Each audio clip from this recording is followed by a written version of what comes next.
Thank you very much, Elodie, for this presentation.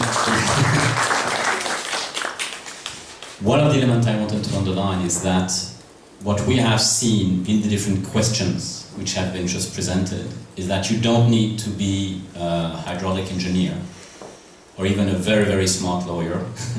You just have to be a smart activist in order to do that. You need to get the information. This is supposed to be public information, and you can do an assessment with that. And that's why I think what Waterlex has developed is a very interesting instrument.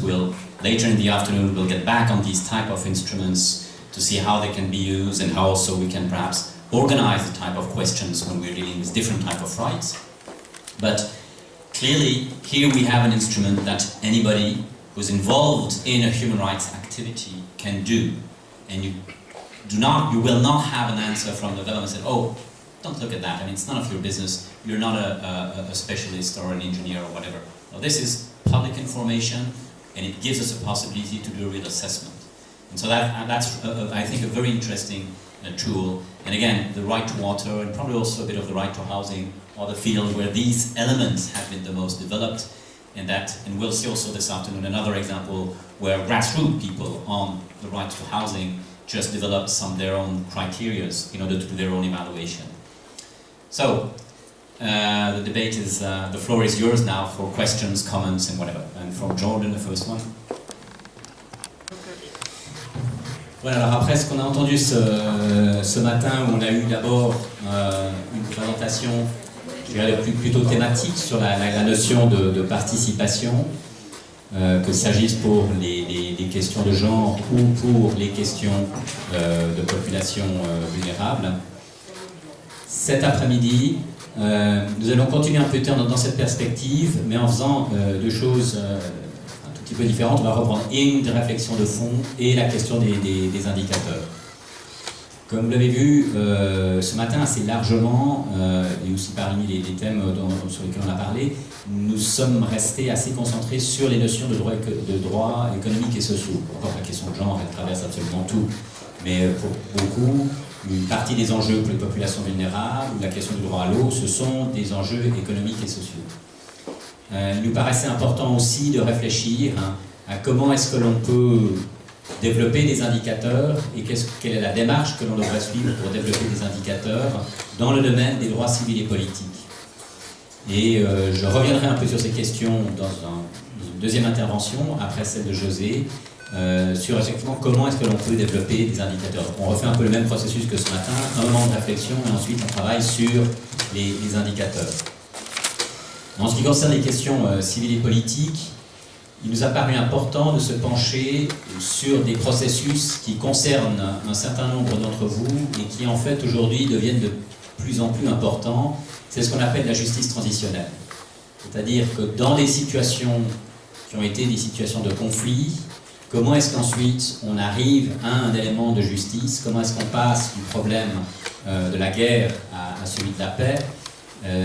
Faut-il abolir la question de la justice pour avoir la paix?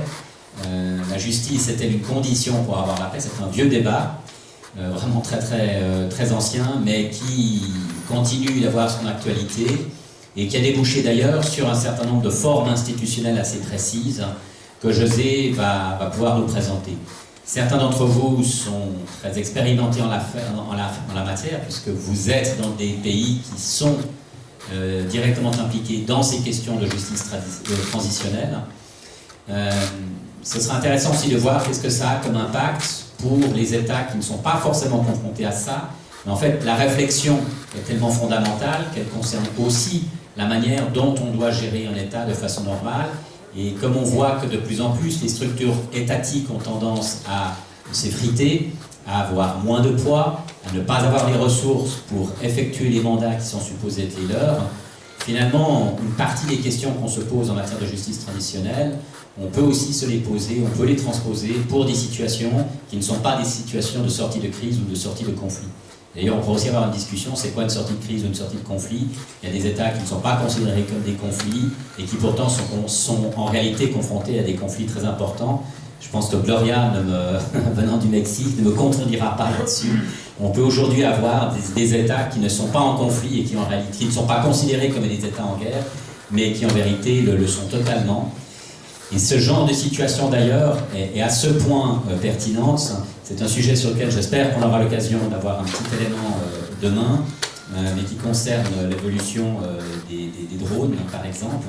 Ce qui est très intéressant par rapport à ce que je viens de dire sur la question des drones, c'est qu'un certain nombre de juristes disent, mais ce qui est en train d'arriver maintenant, l'utilisation des drones, c'est introduire des pratiques clairement de guerre, qu'il y a quelques années en arrière, on aurait identifié sans aucune discussion comme étant des pratiques de guerre, qui aujourd'hui sont juridiquement considérées par certains comme ne relevant pas du domaine du droit de la guerre, mais de la police normale ou autre. Enfin bref, voilà. Donc on l'extrait de ces questions, on l'extrait du domaine déjà régi par le droit international en matière de conflits armés. Donc c'est pour dire, et ces questions de drones, c'est pas uniquement des éléments internationaux comme ceux qui se basent par exemple, enfin, comme le pratiquent les États-Unis, sur une très très longue distance à travers la planète. C'est aujourd'hui aussi des éléments qui sont utilisés dans le simple maintien de l'ordre quotidien dans un certain nombre d'États. Ça devient un instrument aussi fréquent que la voiture de police ou aussi banal que ça. C'est en train de se banaliser, ce n'est pas le cas partout, mais on voit les pratiques se mettre en place et on voit comment est-ce que gentiment se développe un marché de ça. Donc j'indique ceci parce que précisément on voit bien que là, cette zone conflit, pays pas en conflit, qui était quelque chose d'extrêmement clair dans le droit international. D'ailleurs, c'est ce qui fait la distinction entre le droit international humanitaire, qui concerne les obligations des États quand ils sont en zone de conflit ou quand ils procèdent à une occupation militaire, liée à une question militaire. Eh bien, on voit que cette séparation avec les droits de l'homme, qui est le droit normal à appliquer en matière en période de paix, eh bien, elle n'existe plus aussi clairement dans la réalité.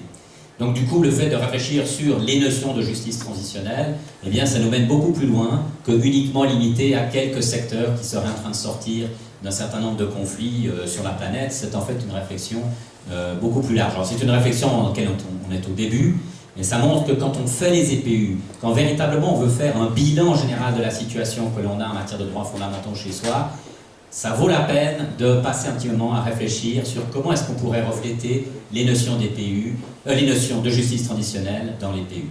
Voilà, alors ayant fait cette introduction, je passe tout de suite la parole à José. José Parra est en fait un des membres du CIFEDOP, de l'équipe du CIFEDOP. C'est lui qui a sorti tout l'année dernière la publication qu'on avait faite sur les questions de l'approche basée sur les droits en matière de développement. Il continue à faire des travaux dans ce genre-là avec nous. Et sinon, c'est un ancien responsable de la coopération technique suisse.